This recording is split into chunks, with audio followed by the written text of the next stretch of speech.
কারিগর কোথায়? কে কোথায় কারিগর কই? এনে কি দিলাম এটা শেষ তো ওই খামিরটা কোথায় গেছে?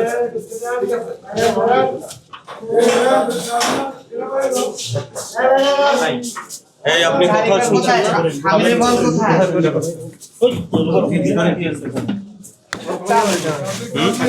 এগুলো খুলুন তো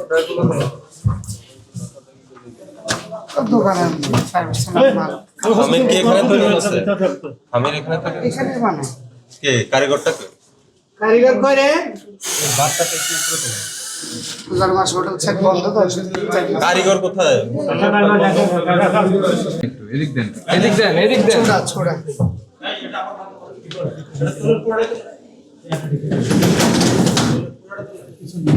এই ভাই একটু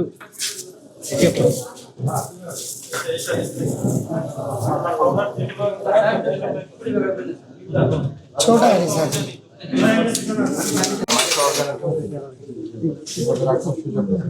আপনার যদি রাখতে হয় আলাদা প্লাস্টিক অথবা স্টেনলেস স্টিলের কন্টেনার যেটা ঢাকনাযুক্ত, কিছু বেরোবে না কিছু ঢুকবে না, ওইরকম ঢাকনাযুক্ত পাত্রে রাখতে হবে।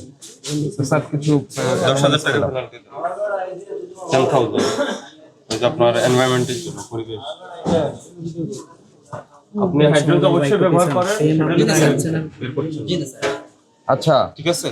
আপনি যে বললেন 3 ঘন্টায় আসলে এই টেম্পারেচারে হওয়ার কথা না, আর একটু সময় লাগবে। চালু গুঁড়াটা এটা আগে ভিজে রাখতে হবে, আরো 2-4 ঘন্টা আগে ভিজে রাখতে হবে।